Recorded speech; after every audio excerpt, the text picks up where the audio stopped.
बिस्मिल्लाहिर्रहमानिर्रहीम, अस्सलाम वालेकुम। Welcome to she's cooking corner. तो क्या हाल है आप सबके, कैसे हैं आप सब। तो जी आज हम अपने किचन में जो रेसिपी बना रहे हैं, जिसको बनाना बेहद आसान है, बहुत ही कम मसालों से बन जाती है ये, और आपके किचन में मौजूद चीज़ों से ही बन जाती है, और बहुत एक्सपेंसिव भी नहीं है, लो बजट है। तो रेसिपी जानने के लिए वीडियो को लास्ट तक देखें, स्किप किए बगैर, और गौर से देखिएगा वीडियो को कि ये किस तरह से रेडी होती है। बिस्मिल्लाह करते हैं, स्टार्ट करते हैं अपनी रेसिपी को। तो जी यहाँ मैंने हाफ़ kg आलू ले लिए, यानी आधा किलो। इनको आपने नमक डाल के बॉईल कर लेना है, और फ़ौरन से आपने बॉईल करके पानी इनका निकाल देना, और इनको ठंडा कर लें आप। और फिर हम इसको मैश करेंगे। और यहाँ 1 पाव मैंने चिकन लिया है हड्डी वाला, और इसको नमक डाल के मैंने बॉईल कर लिया, और ठंडा करके आपने इसको श्रेड कर लेना है इस तरह से। और 4 अंडे मैंने बॉईल किए हैं, और इसमें जाएगा 1 टीस्पून नमक का, और 1 टीस्पून सफ़ेद मिर्च है तो डाल लें, वरना स्किप करें। और 1 टीस्पून हम इसमें काली मिर्च का पाउडर डालेंगे। 1 टीस्पून इसमें जाएगा चिकन पाउडर, तो इस बहुत ही अच्छा फ्लेवर आएगा इससे, है तो डाल लें, वरना स्किप करें। और ये देखें आप, ये ग्रीन मिर्चें लिए मैंने, एक और एक लाल, जो ग्रीन वाली लाल हो जाती हैं वो वाली लिए। इसको बारीक कटिंग करें वॉश करके, और धनिया को भी वॉश करके आप हस्बे ज़रूरत इसकी कटिंग कर लें।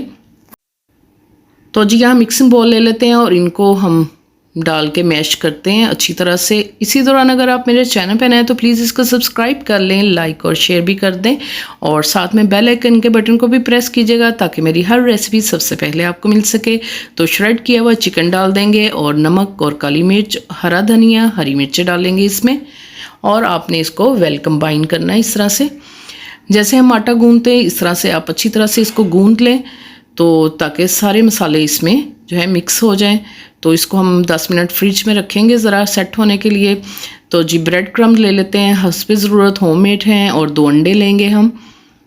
और इसको आपने 1/4 टीस्पून इसमें काली मिर्च डालनी है, और 1/4 टीस्पून ही इसमें जाएगा नमक का, कि अंडे हमारे फीके फीके से ना लगें, इसलिए हम थोड़े से स्पाइसेस डालते हैं फ्लेवर के लिए। और इसको अच्छी तरह से हमने बीट कर लेना है। तो जी अंडा लेंगे, इस तरह से आपने सेंटर में से कट लगाना है इसको, इस तरह से।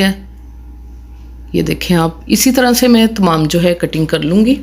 और हाथों को लगाएंगे ऑयल, और इसको ग्रीस कर लेंगे, और थोड़ा सा पोर्शन लेंगे और इस तरह से प्रेस करेंगे इसको, और अंडा रखेंगे इस तरह से, और इसको कवर करेंगे अच्छी तरह से कि अंडा कवर हो जाए।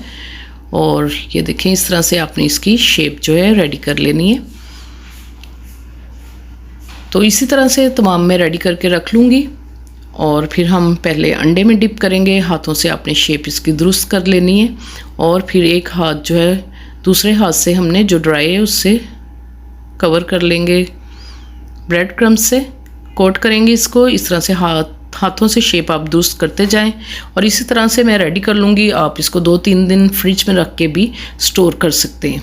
ये ज़्यादा देर ठीक नहीं रहते फ्रीज़र में, इनका टेस्ट अच्छा नहीं रहता। तो जी गरम ऑयल में मैंने डाला है, ज़्यादा गरम आपने ऑयल नहीं करना, और मीडियम फ्लेम पे ही इसको आपने खूबसूरत सा कलर देना है, क्योंकि तमाम चीज़ें तो इसमें पकी हुई हैं। तो खूबसूरत सा कलर आप देंगे उलट पुलट के इसको। तो जी इस तरह से मैं निकाल लूँगी इनको, आप देख सकते हैं खूबसूरत सा कलर आ गया। तो मैं प्लेट में निकाल के दिखाती हूँ आपको। इसकी लुक बहुत ही क्रिस्पी और मज़े के बनते हैं। तो इनको दिखाती हूँ मैं आपको इसकी फ़ाइनल लुक तोड़ के। तो बहुत ही क्रिस्पी बनते हैं, डबल कोट भी कर सकते हैं आप इसको। आप टी टाइम पे भी बना के खा सकते हैं, इसको इफ्तार में भी बना सकते हैं, और ये बच्चों के तो बहुत ही मनपसंद है। अगर मेरी वीडियोस आपको अच्छी लगती हैं तो लाल सब्सक्राइब के बटन को प्रेस कीजिएगा, साथ में बेल आइकन ऑल पे प्रेस कीजिएगा, ताकि मेरी वीडियो का नोटिफिकेशन सबसे पहले आपको मिल सके। और ये बिल्कुल फ्री है। Thank you for watching. Next video तक के लिए अल्लाह हाफिज़।